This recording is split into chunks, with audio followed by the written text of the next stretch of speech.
नाखून क्यों बढ़ते हैं?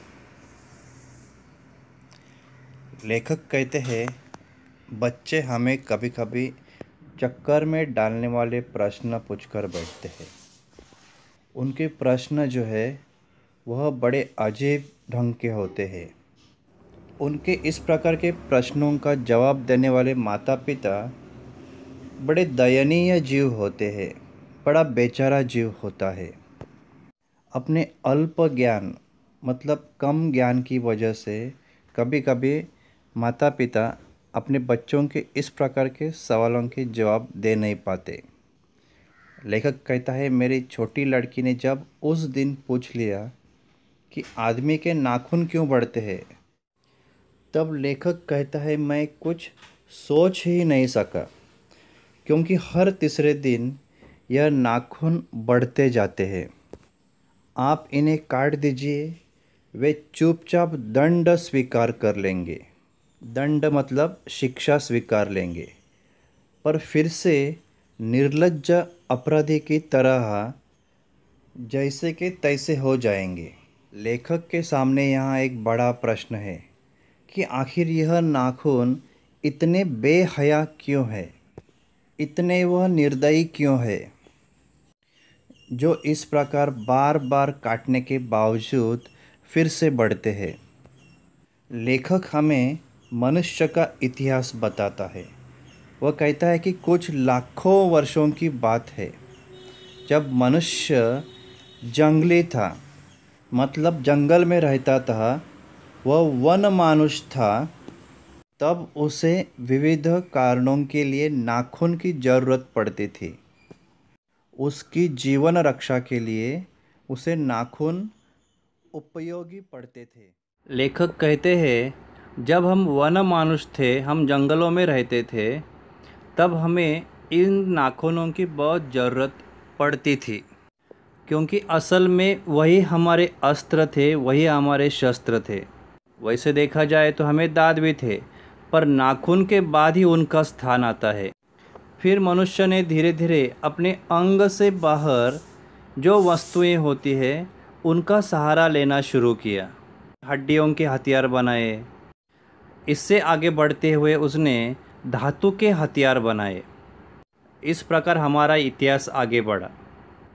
लेखक कहते हैं, कभी कभी मैं हैरान होता हूँ कि मनुष्य आज अपने बच्चों को नाखून न काटने पर डांटता है, बच्चों पर गुस्सा करता है।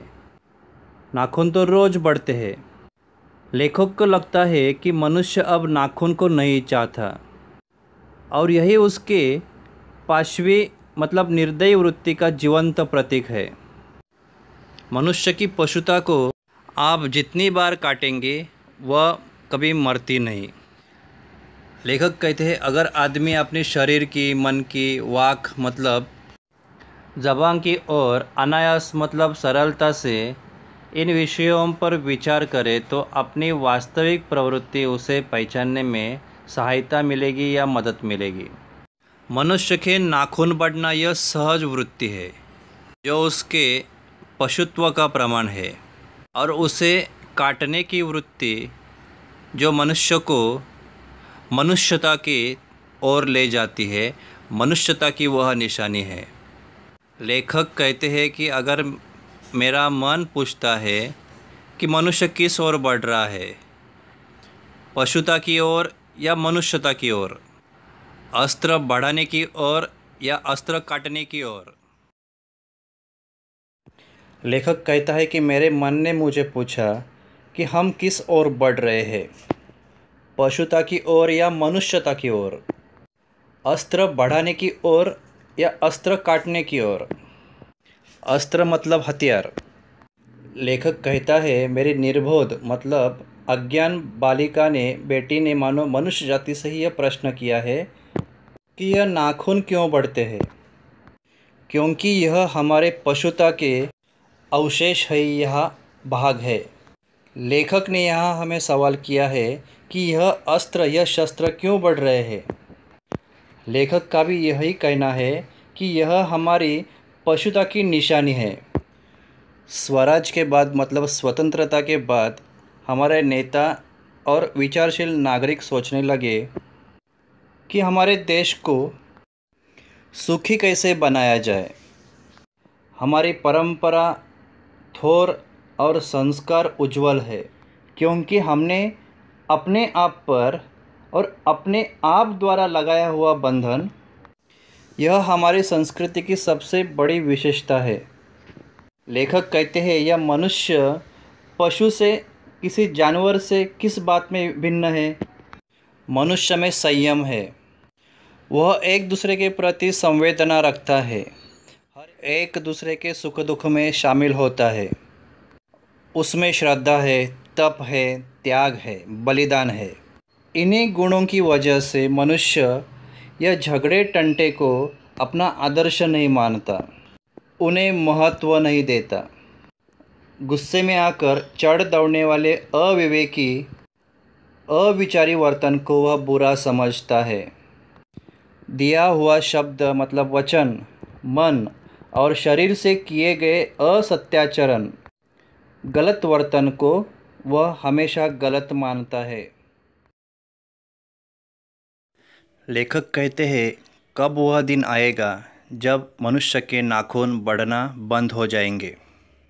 प्राणी शास्त्र का अभ्यास करने वालों का अनुमान ऐसा है कि जिस प्रकार मनुष्य की पूंछ झड़ गई, उसी प्रकार यह अनावश्यक अंग मतलब नाखून झड़ जाएगा और उस दिन मनुष्यता की पशुता, उसका जानवरों जैसा वर्तन लुप्त हो जाएगा, नष्ट हो जाएगा। और उस दिन मनुष्य मरने मारने वाले जो हथियार है उनका प्रयोग, उनका इस्तेमाल बंद कर देगा। लेखक को लगता है कि यह नाखूनों का बढ़ना मनुष्य के भीतर की जो पशुता है उसकी यह निशानी है, और इस निशानी को बढ़ने न देना यही मनुष्य की अपनी इच्छा है, अपना आदर्श है।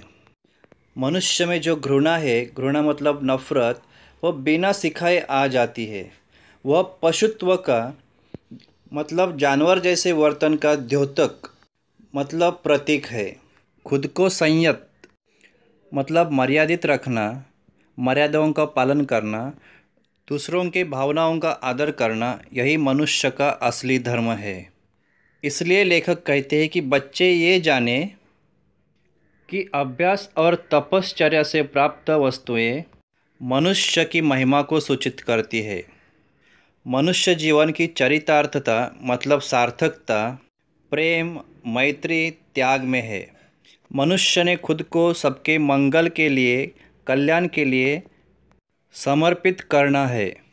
लेखक कहते हैं नाखूनों का बढ़ना मनुष्य की उस अंध सहज प्रवृत्ति का परिणाम है जो उसके जीवन में सफलता लाना चाहती है, और नाखूनों को काट देना उसने खुद पर लगाए हुए आत्मबंधन का फल है, जो उसे जीवन की सार्थकता की चरितार्थ की ओर ले जाती है। इसलिए लेखक अंत में कहते हैं नाखून बढ़ते तो बढ़े, मनुष्य उन्हें बढ़ने नहीं देगा।